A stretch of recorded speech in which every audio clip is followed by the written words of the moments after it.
what my mother taught me, which is faith. She had so much faith that in the middle of nothing, there will be plenty.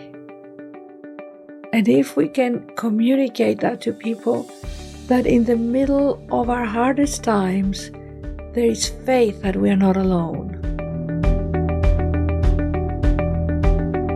Imagine feeling like you were kind of put on the planet to do a certain thing, and then getting to a point where you're an adult and you're doing it and you're pouring your heart into it. And it seems like the universe is not rising up to support you, but is rather doing the exact opposite. Well, that was the experience of today's guest, Agapi Stassinopoulos, as she really started to devote herself to the performing arts and the dramatic arts and struggled mightily with her career. And that struggle then became the source of a lot of questioning, a lot of exploration that led her to change directions, pursue a master's in spiritual psychology, and then become an author. She's written a number of books now, leads workshops, and speaks globally. Her latest is called Wake Up to the Joy of You. It's a beautiful book with 52 weekly meditations and practices. And if you stay tuned at the end of this conversation, actually, she has very graciously allowed us to edit in one really beautiful guided meditation around love as we wrap up the conversation today. So be sure to stick around for that and set aside a few extra minutes to really deepen into it. I'm Jonathan Fields. This is Good Life Project. So good to be sitting with you today. Thank you so much, Jonathan. Yeah. Thank you. I feel the same way. It's like my mother used to call it when you meet people that are your essential family in this world, kindred spirits. Yeah, absolutely. I just really have to say, I so honor what you do. Oh, thank you. And support your work. So does Ariana, We have your book. Everybody in the family has your book. And Ariana has it on her coffee table in her bedroom. Isabella, oh, that's my wonderful. niece, has it. Of course, I have it. And it's just to be so real with people. It's incredible. Thank you. And I think that is one of your essential gifts as well. Yes. So I know bits and pieces of your journey, and I want to explore more with you today, but I get the feeling that was not always your journey. So as you mentioned, you grew up in Athens, and at a time where it seems like also speaking with you now and having spoken with your sister, family was such an essential part of who you are. Yes. And that's so much attributed to my mother. Yeah. Because she had this ability to bring everybody together. And of course, her daughters, Ariana and me, were her prize and her love and her heart, actually. And she brought us up with such closeness and devotion. It was like, it wasn't this, she didn't have a job when we were brought up in Athens. We were it. She said, this is my job. This is my vocation. This is what I've come here to do, to raise these girls. So can you imagine? I mean, it was beyond the calling of a mother. And a lot of times people say to me, why was she like that? What did she study? What did she? And I said, my mother was an evolved soul. We came in here to do her mission, which was to raise these girls and also to clear some and to work through some of her woundedness that she had with my father. And she wasn't by no means a saint. She was very Greek and very feisty and very real. But she created community, which I know you love. And I always say that when my mother didn't have money for the rent, she would invite everybody for dinner because she wanted to show us that there is plenty of everything. And she would spend her last money in feeding people. And then the money would come, whether her brothers would help her or she would sell something. But she did not live in lack. She lived in abundance in the midst of not having. So she raised us with this fearlessness about money and life and asking for what you want and reaching out to people. And one of my favorite things I always say is I was raised with feta cheese, olive oil, and the principle of non-hierarchy. There was no hierarchy. It was like it didn't matter if you're the CEO or the prime minister or, Lord and Lady so-and-so, because we studied in England and you would meet. And my mother would not be fazed by it. It's like it's the same thing as the gardener or the plumber. And that, to me, is such a gift in a culture that we separate.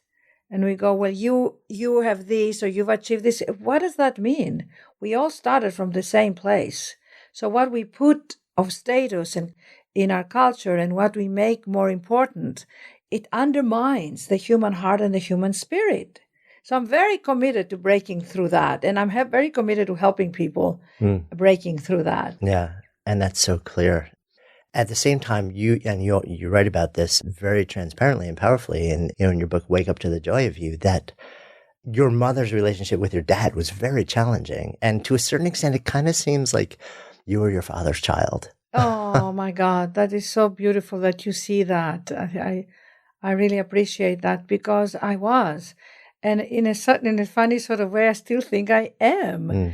As much as I so honor, our mother's love and spirit and work she did with me and Ariana and the world, actually, because everybody who met my mother to this day, if I post something about my mother in Facebook, I get the most responses from everybody saying, I knew your mother. I met her 30 years ago in London and she gave me cookies, or she did something for me, or she helped me through my divorce, and this endless ability to help people. And yes, my father, and for our listeners, I need to say that who haven't read my work, my father was a concentration camp survivor, and he was a journalist, and he was caught by the Germans in the Second World War. He was fighting in Athens by writing in the occupation, against the Germans. And they took him to the camps in Germany. And he often said he saw people shot and hanged every day in front of his eyes, some of his best friends. But what helped him survive was he was editing a book he wanted to write about the vision that he had about Greece. And he had this love for Greece, and he survived, and he came back and met my mother, and they fell in love. But he was a wounded man, because how can you not be wounded after going through the camps? And I, as a soul who came in, because, I have this story in the book that I say that my mother they were going to abort me. And I kept going, I'm coming in no matter what. So they decided the last minute not to have the abortion. And I came in with an incredible calling to really help my father is his woundedness. And I felt that calling throughout my life. In a funny sort of way, I feel one of the reasons I didn't get married is because I had such a devotion to my father. And I'm very happy I didn't get married. I got married when I was very young in London, but then I separated and I moved on, and then I never got married and had children. And partly, I think, is because so much of my psyche was very much in service to my father. And I'm grateful for that. It's a true love. And I saw my father take his last breath. I was with him, lying next to him, and when he was sedated. And then I left, and I could see his spirit leaving and his soul. And then 9 years later, when I was going back to Greece to do the Gods of Greece documentary in Athens, I had an experience where my father came in spirit, because I was very sad. I was coming to Athens, and I wasn't going to be with my father because it was the first time I'd been to Greece without him. And I felt this presence in my hand. And in Greek, he said, "Καλώς ήλθες, κούκλα μου, να περάσεις καλά και να ξεκουραστείς." And it was completely my father's presence who said to me, "Welcome, my darling. And maybe you have a good time and may you rest," which is exactly what my father would say. So I know they are alive in spirit. I know both my parents, and I sense that. And it's a beautiful thing that you never really lose the people you love. Yeah, no, indeed. I guess I'm curious when the earliest seeds, also because you shared how you became very drawn to the arts and to performance. Was that sort of set in motion at a very young age? Yes, I was always attracted. I hated math and algebra. Ariana, You're probably not alone in that. Oh, are you like that? No, you're a brilliant lawyer. How can you not? You probably. I'm good with words, but numbers, yeah. My mother used to say this great phrase. She used to say, Mom, I said, I hate math. And she used to say, we didn't bring you here for math. We brought you here for the joy. So when I wrote this book, Wake Up to the Joy of You, I realized that that was a seed planted in me since I was 9. I was here to bring the joy. Now, I didn't feel a lot of the joy because I felt the pain of my parents. Because as a child, we take on our parents' suffering and we think it's our fault and we feel we have to do something about it. But what was miraculous for me was that the sense of dance and theater and bringing joy to others relieved all that and got me back to the essence of who I am. Studying at the Royal Academy of Dramatic Arts was an extraordinary gift. And again, when I told my mother I want to study acting, she said, absolutely, we will take you to the best school ever, which was RADA. And she found me my teacher. There was a teacher I met at first, and she had said to me, you're not really an actor, you're a wonderful human being. That was in London. But you don't have it in you. And I went back to my mother crying. And what do you think my mother said to me? She said, oh, that's not your teacher. She didn't get you. There's got to be someone else who really gets you, which I always encourage parents. It's like when they don't get something, it's not their fault. Maybe it's the system. And don't make them wrong because they're not good at one thing, because they might be good at something else. So she gave me that gift of knowing that I wasn't here to do everything. I was here to do that specific gift that was mine to do. And the acting was an amazing release, and there was a great gift that I had. But I had a very hard time with my career because the career wasn't happening. Yeah, I mean, which is such a struggle, right? Because I know that's something that I think so many people experience, is that they feel there's this particular song in their heart, and maybe in the moment they think this is the only song in their heart. Exactly. And when you feel that, so often we want to make that our career because that's the thing that we do most of the day. And yet the world doesn't rise up to meet us. Exactly. And at that point, I think it's more like finding the wisdom to ask, what is the vision that life has for me, rather than my agenda to do this thing. And that could come into relationships, and that could come into careers, that could come to living wherever you live, making money, whatever it is. If we back off because our personality and our ego and our ambition and our whatever our conditioning is says, I'm going to do this thing. And for some people is, I'm going to do this thing, and boom, they do it. But for the rest of us, it's like, I'm going to do this thing, but it's not happening. So that's the time where your soul is calling you and where you have to go silent. And you have to tell your person, you got to shut up and say, I'm going to start listening. And the listening can come from other people. The listening can come from within, but you start to put the pieces together.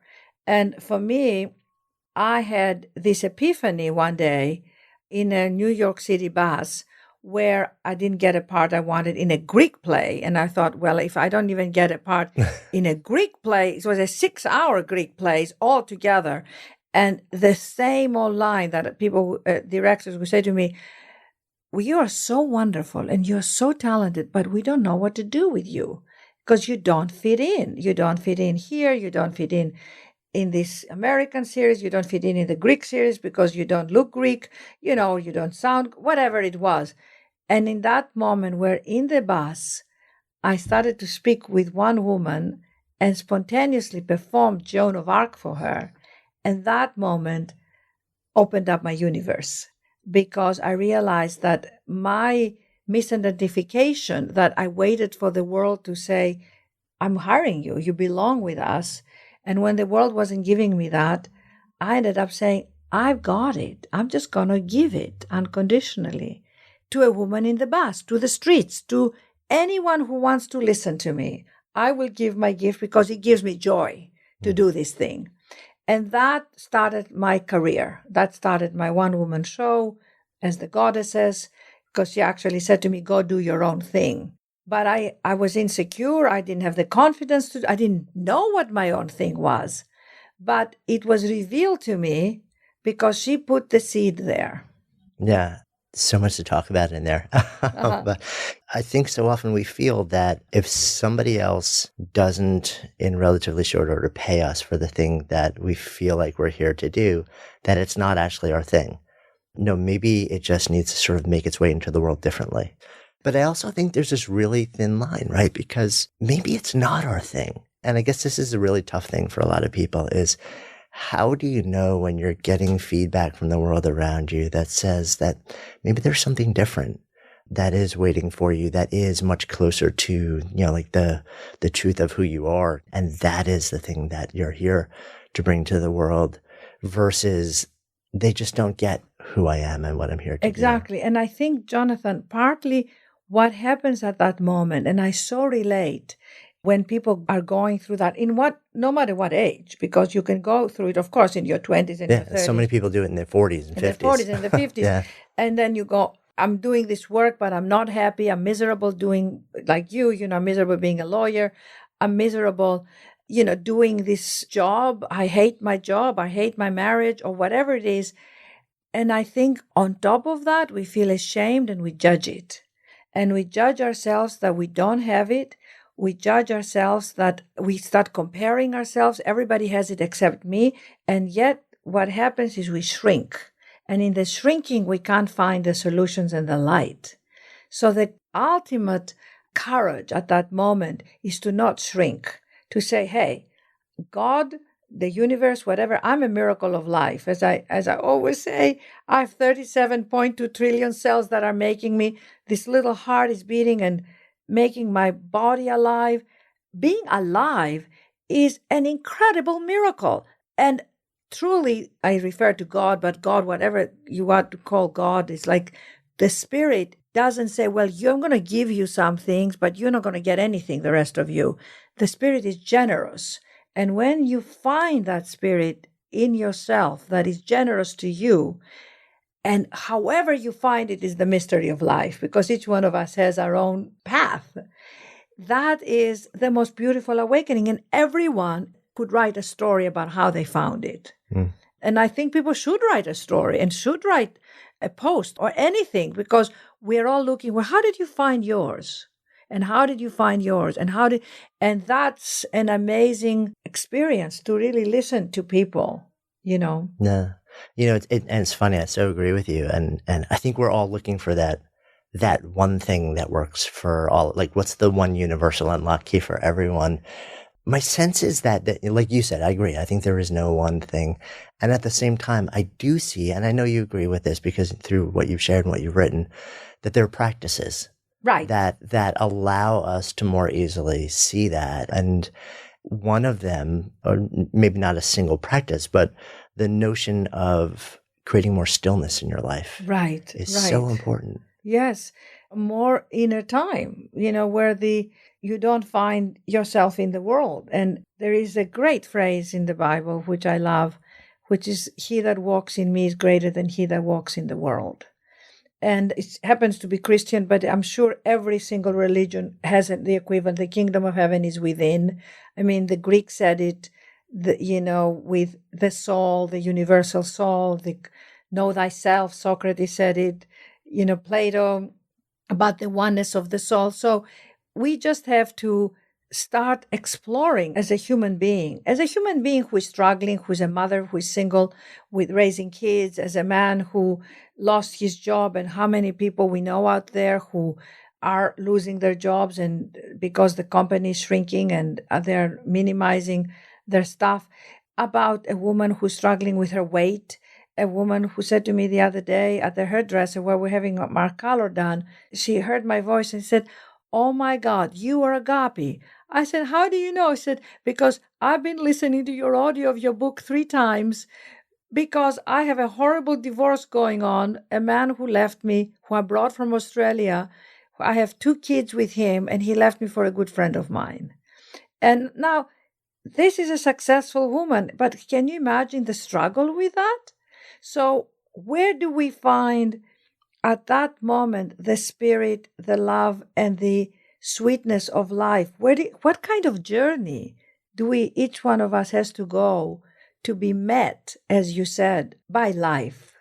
and to know that that's happening to us is not against us, and that the dawn will come again, that the spirit of joy is there, even if we're going through this tunnel.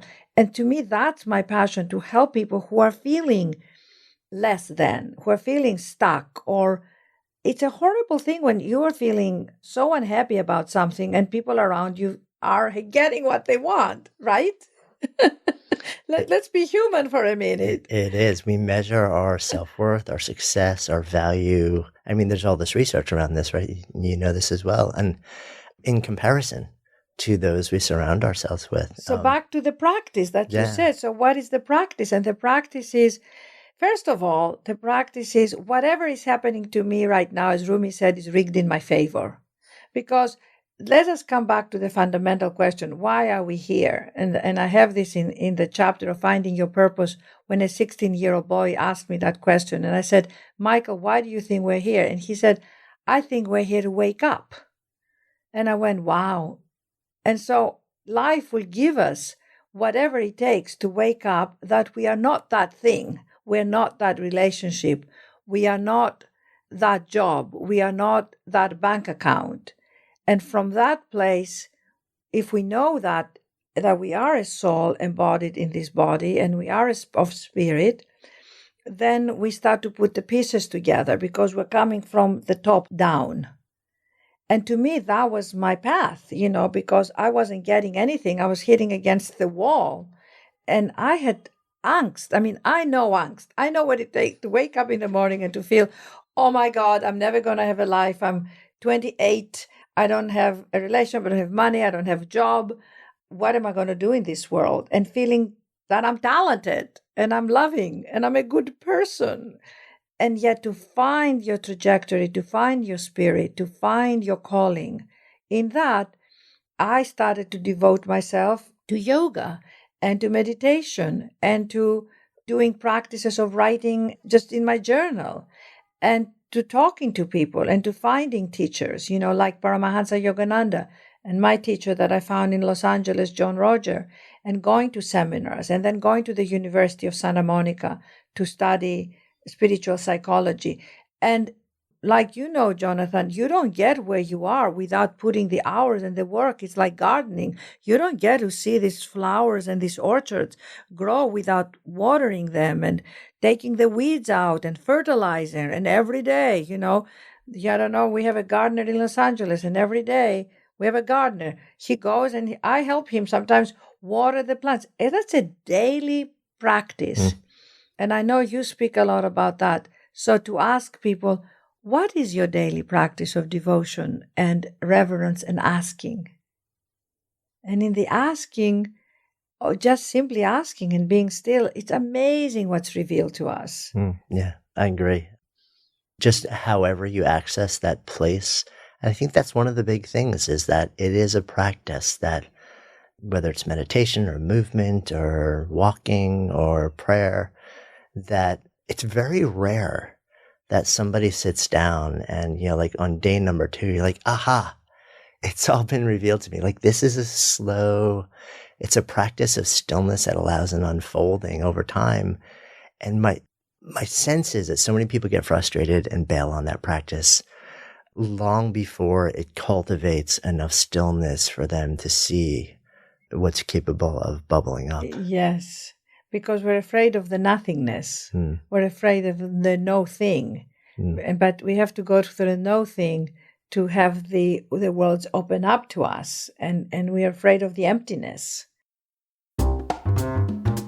So our awesome friends at FreshBooks make ridiculously easy cloud accounting software for freelancers and small business owners who know that making every single moment count is a really important part of getting a lot of stuff done and being able to do the things that they want to do in their business. By drastically simplifying things like invoicing, tracking expenses, and getting paid online, FreshBooks has totally changed the game for now more than 10 million people. You can link your FreshBooks account to your credit card and debit card, so next time you expense, the business stuff or the tank of gas or lunch, it just shows up automatically. They have notifications and awesome customer service. To claim your month-long unrestricted free trial with no credit card required, go to freshbooks.com/goodlife and enter the Good Life Project in the How Did You Hear About Us section. I think, you speak so much about gratitude. And that simple practice of just saying, I'm grateful to be here right now. I'm grateful for hot water. I'm grateful for contact lenses. I'm grateful for every little thing. I have right now my foot on the left side. I've torn some ligaments.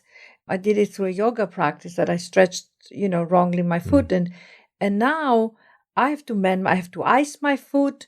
I have to wear my sneakers like I'm wearing today. I have to sometimes go to events wearing my sneakers without my, nice high heel. I don't really wear high heels, but the most elegant feminine shoes. And that's a mindfulness that I'm going through right now. Now, how many times, if I told people right now, think of your feet, love your feet. I just took a picture of me massaging my feet and I'm posting it in my Instagram going, love your feet every night. Just love those feet. They take you places. But who does that until your feet hurt, right? So until something falls and breaks, we don't really, we take so much for granted. Yeah, we do. And I think also, our brains are wired for negativity, sadly. Maybe because it played some survival role a long time ago. 50,000 thoughts per day, and 70% are said to be negative. So that's a big challenge we all have. Yeah. How do you deal with that? Tell me. It's a really interesting question. I think being regularly grateful. Yes. But developing it into a practice. Yes. Because you have to have something that counters that on a daily basis, because it's so easy if the natural tendency is to go dark. Yes. Or to not see what's great and what's beautiful in your life. Do you ever look at yourself in the mirror and look in the love in your eyes and just say, I don't. Oh, Jonathan, you have to do that. To look back to your life, because we don't take ourselves, it's a big practice out there in many people practice that. Yeah. Is that part of your daily practice or regular practice? It's not, but when I do it, I love it. I have a mirror next to my bed, or sometimes in the morning, I'm putting my makeup on and I'm going, oh God, my eyes look tired. There's wrinkles here. You start to judge your face. And I go, shut up. This is a beauty. This face was made by God. You had nothing to do with it. So please love it. Please love it. I talk to myself a lot. Let me just say, one of my keys is I tell myself, what's going on, darling? I call myself darling.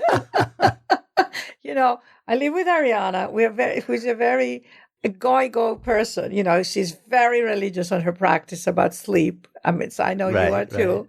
Right. Of course, you wrote the whole book about it. And she's very devoted, and we both pray at night, and we pray together. And that's so sweet.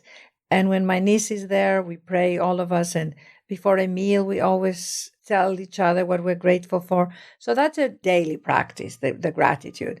But, I joke because Ariana is not a processor. Like if you tell her, honey, I'm going through this thing that happened yesterday, she would say to me, yesterday? Well, let it go. It's like, I'm processed, let me just tell you what I went through, and I'm still processing the night before. So I'm more kinesthetic that way.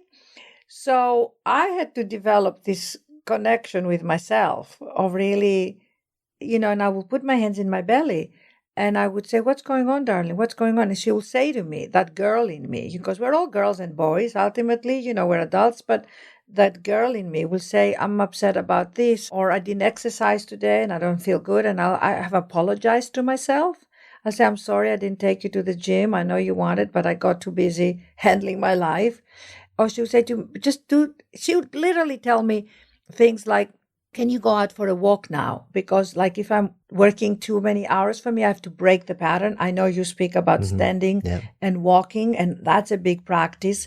So back to the daily little things, but you got to get to connect. And every meditation I do, every guided meditation I do in my audio version of the book, I say, put your hand in your heart, put your hand in your belly, and connect you to you.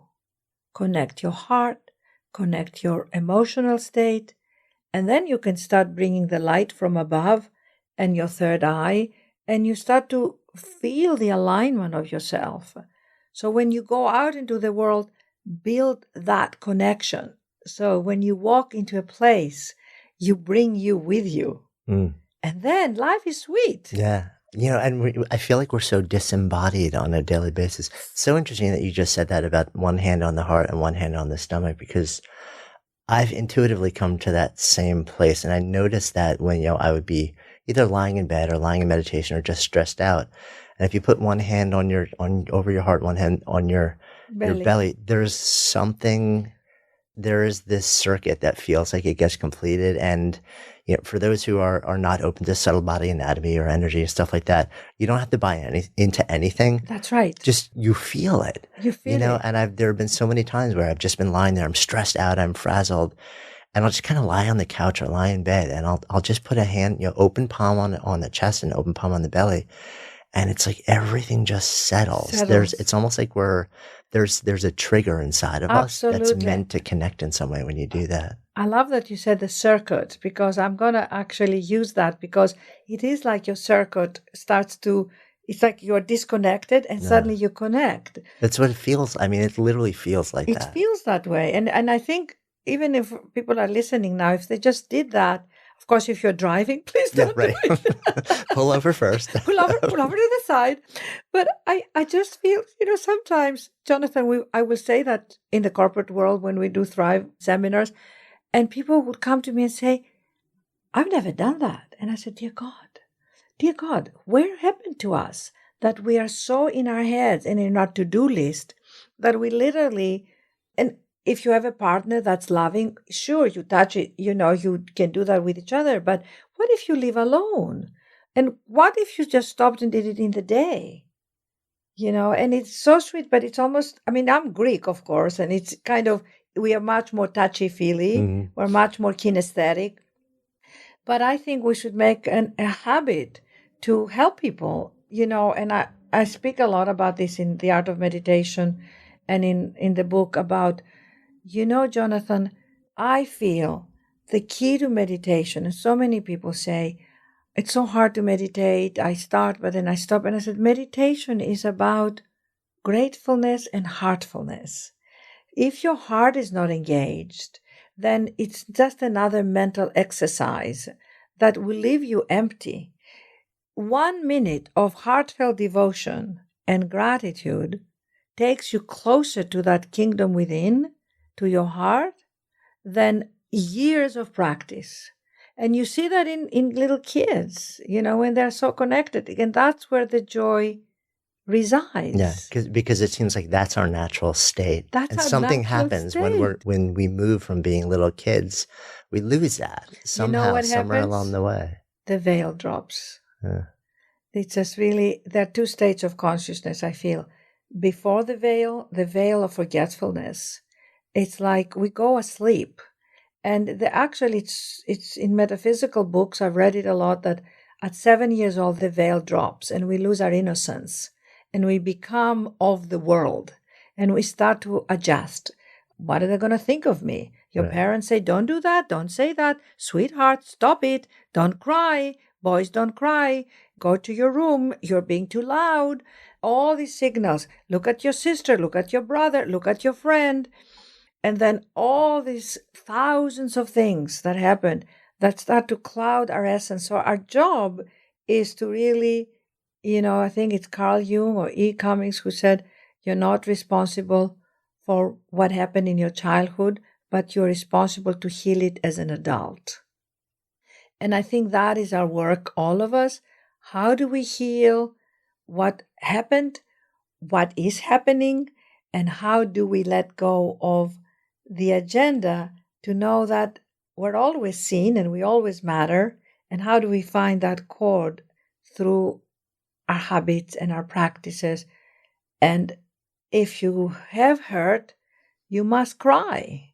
And if you have grief, and if you have upsetness, I was reading, may I read something in the book? Do.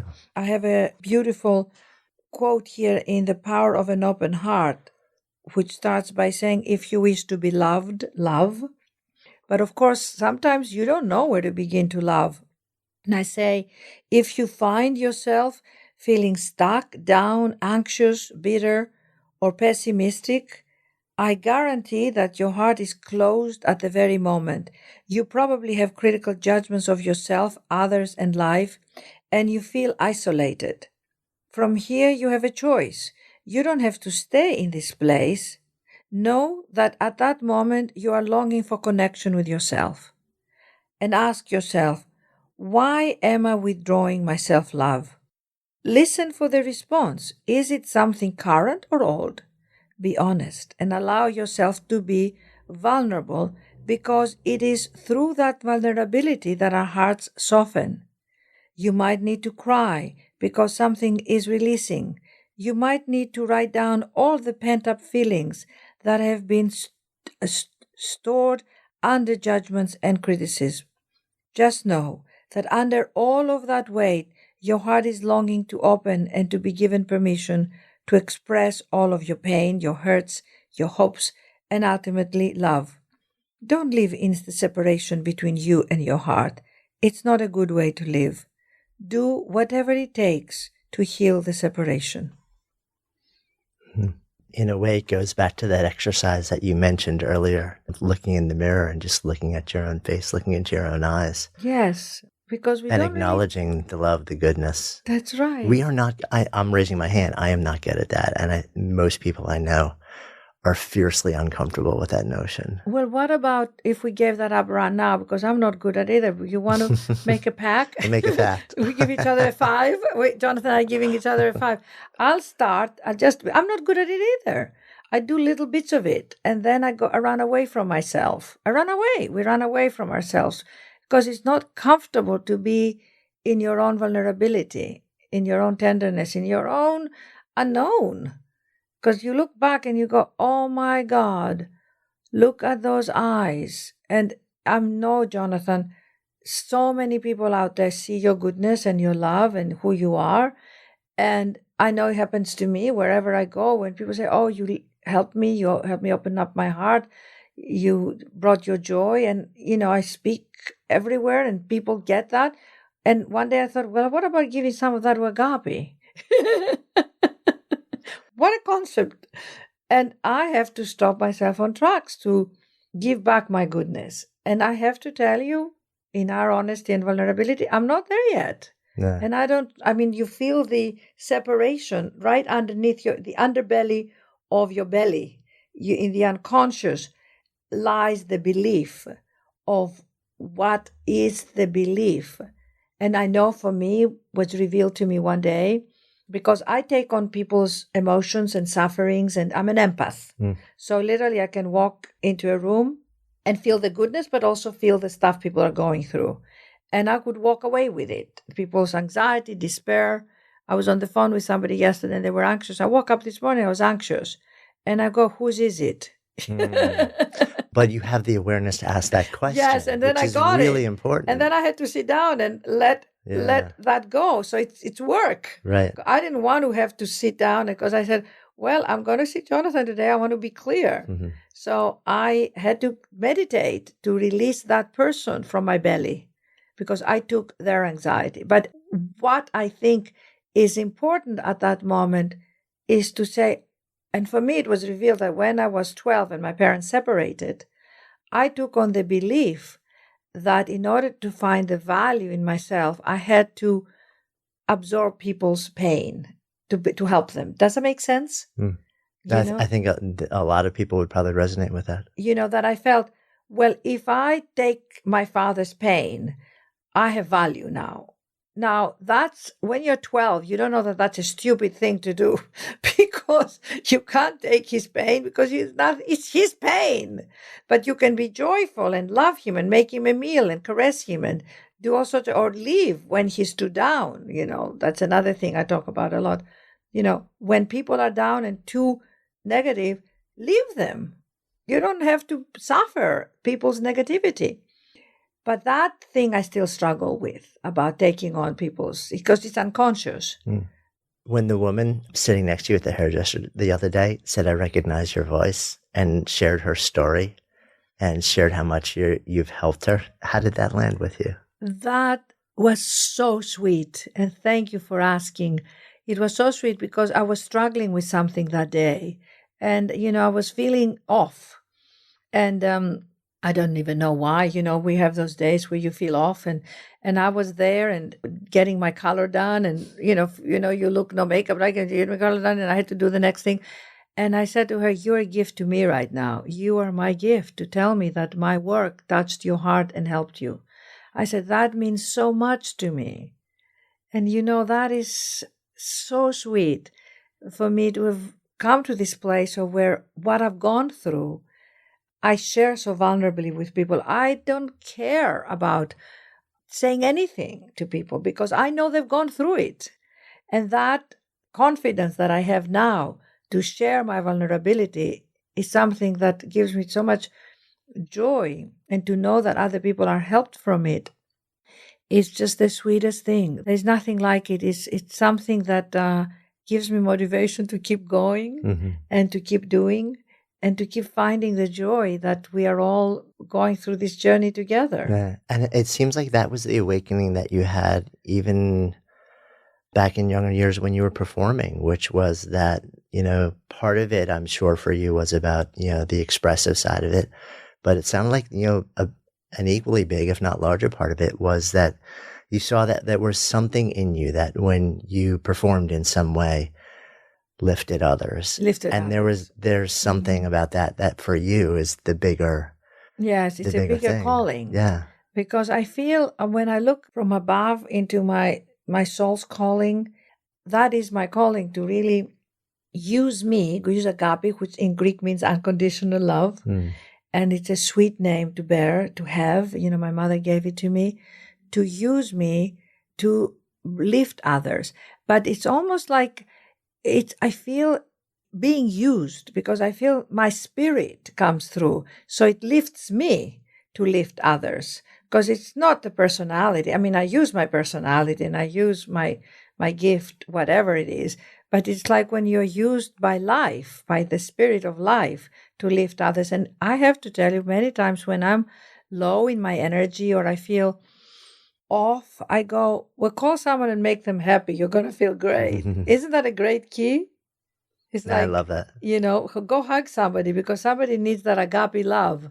And so then you start to experience your richness and your fullness and then your generosity of how can you give out. And I always encourage people, if you can't get yours, if you're stuck, help someone else get theirs and you're going to be automatically empowered.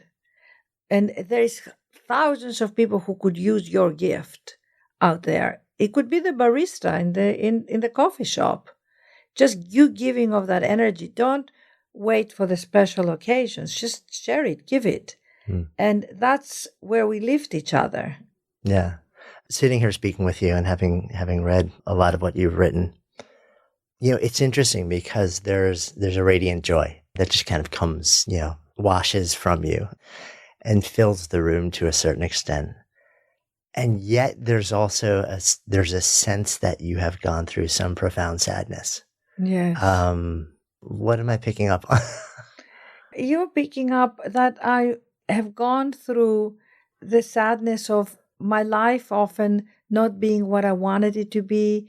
And mostly I feel the sadness of people around that I can go into a room and look around and I have to talk to myself to not focus on the sadness that people are missing themselves. And then I start to feel sad because I can go in and say, let's speak for an hour. And then I might go home and go feel sad because I gave my joy, I gave my love, I gave everything I had to share in an hour. But they still have to do the work. And they still get that love or that light for a minute but then I have such a idealistic way where I kind of feel, couldn't we all be happy and realized and awakened?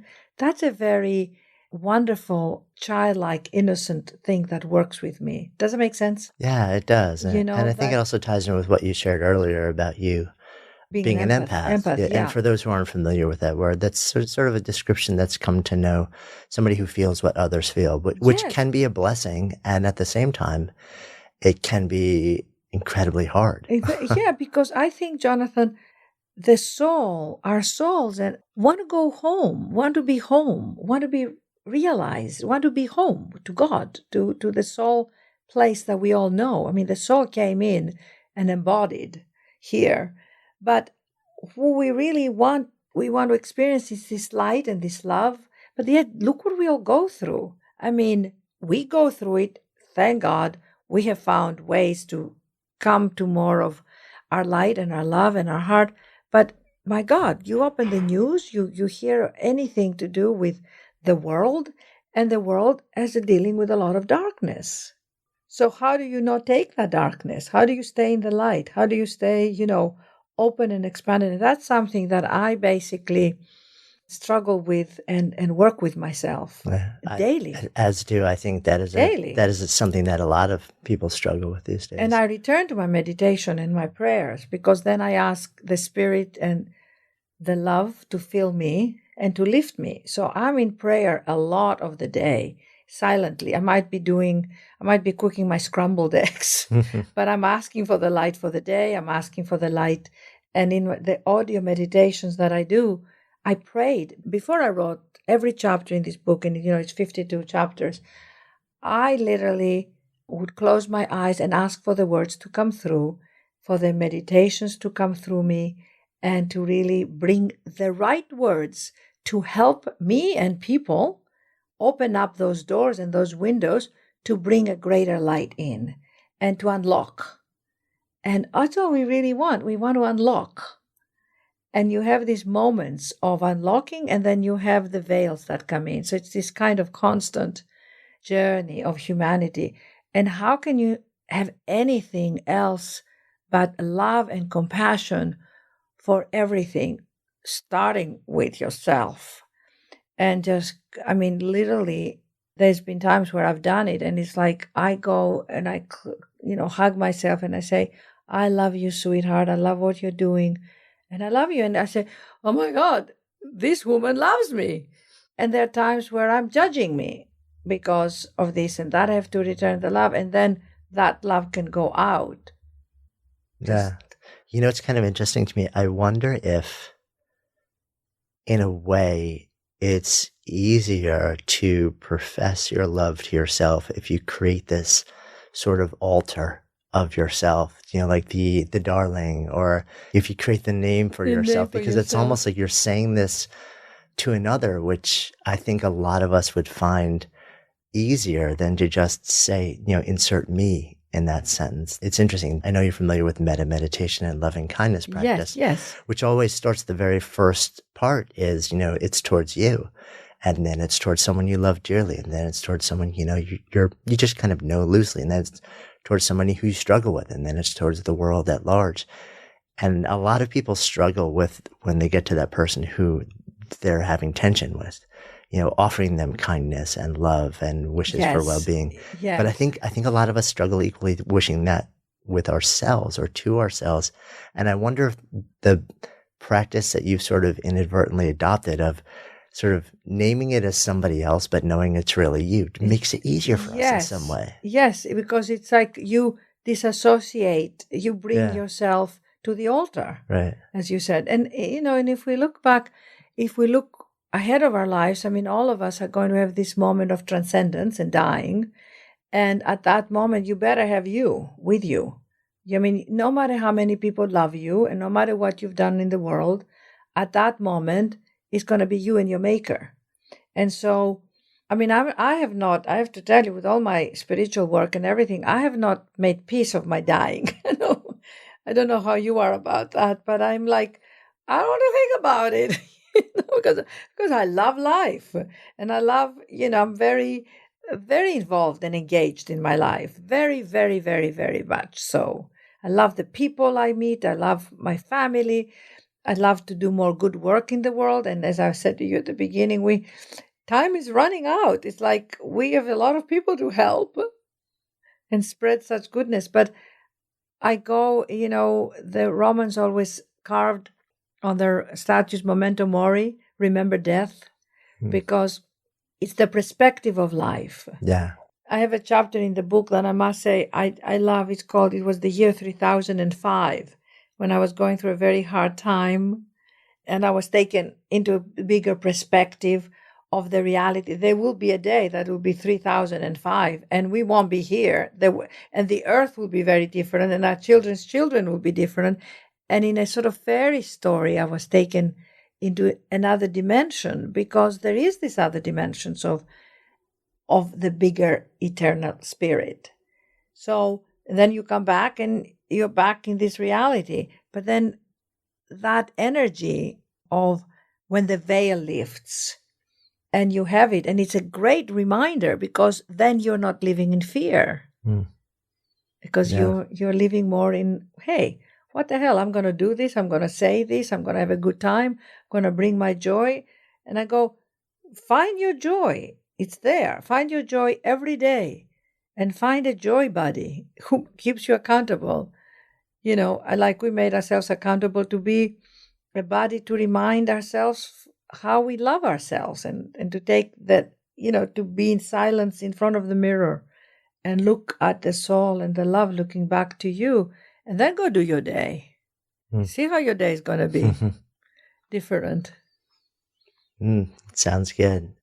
I want to start to come full circle. You have very graciously offered to allow us to edit in one of your guided meditations on love. And I think ending today's conversation is going to be a great way to do that. But before we sort of ease into that, tell me more. I mean, it seems like so the dedication in your book is, which is funny, with immense gratitude to your beloved teacher, and then who showed me that living in a state of loving is the gateway to grace. And it seems like that's so much of what you're about these days. Yes.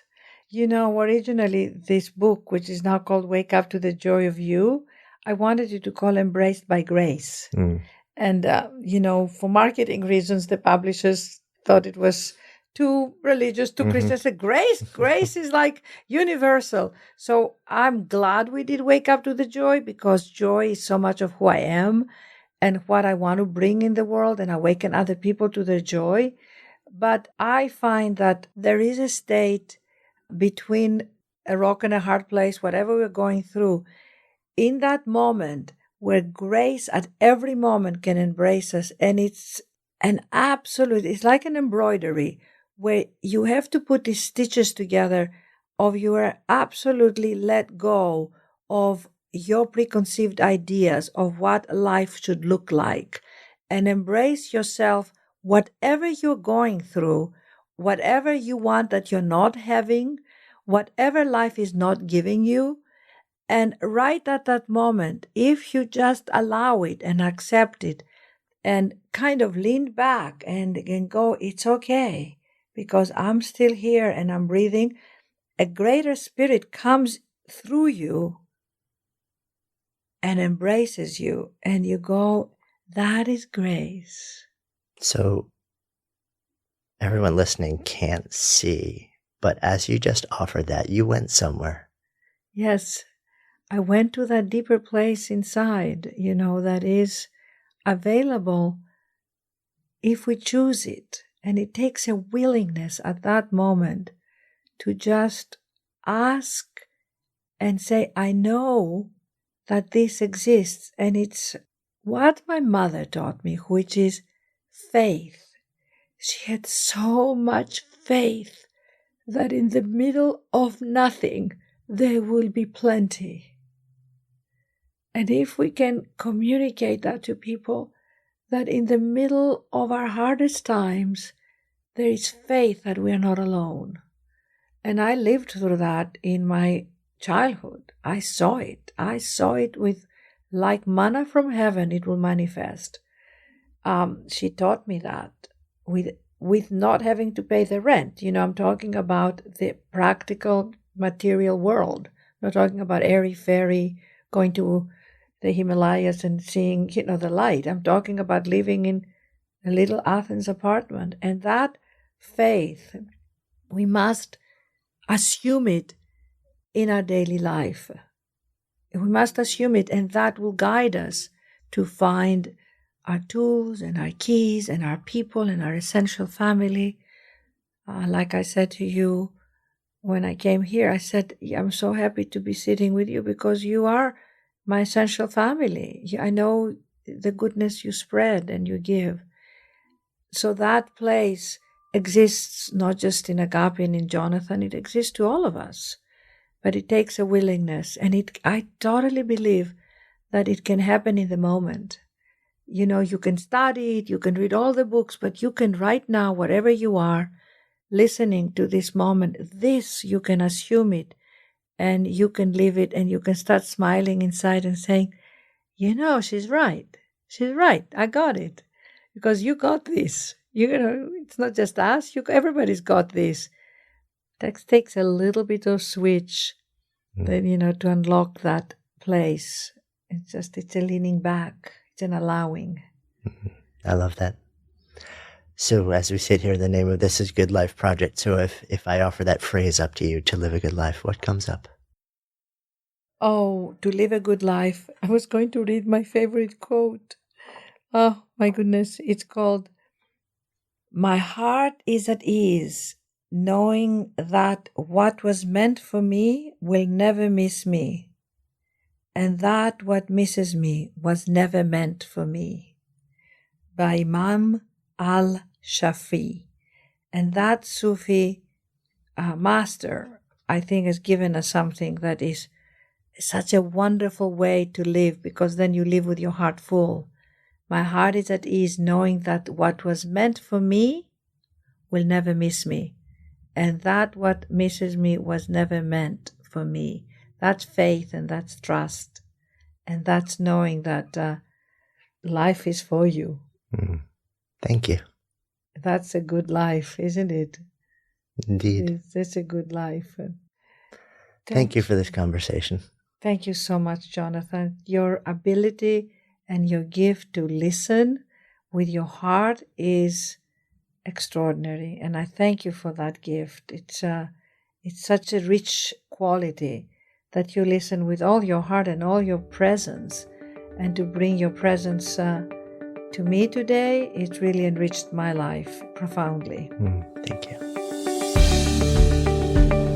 Thanks so much for listening to today's episode. If the stories and ideas in any way moved you, I would so appreciate if you would take just a few extra seconds for two quick things. One, if it's touched you in some way, if there's some idea or moment in the story or in the conversation that you really feel like you would share with somebody else, that it would make a difference in somebody else's lives, take a moment, and whatever app you're using, just share this episode with somebody who you think it'll make a difference for.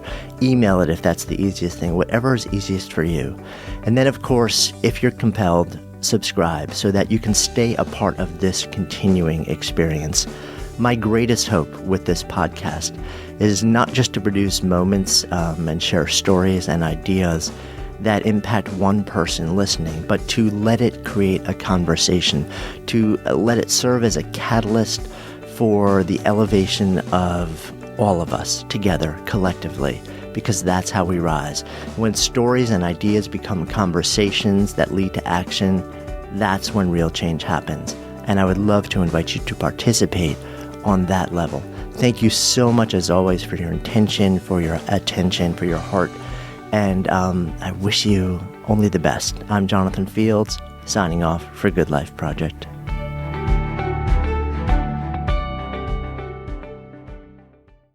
And just a quick reminder, as you head out into the world, we would love to see you. I would love to see you at Camp GLP. We are actually running out of spots, so be sure to check it out and grab your spot. You can find more information at goodlifeproject.com/camp, or just click the link in the show notes now.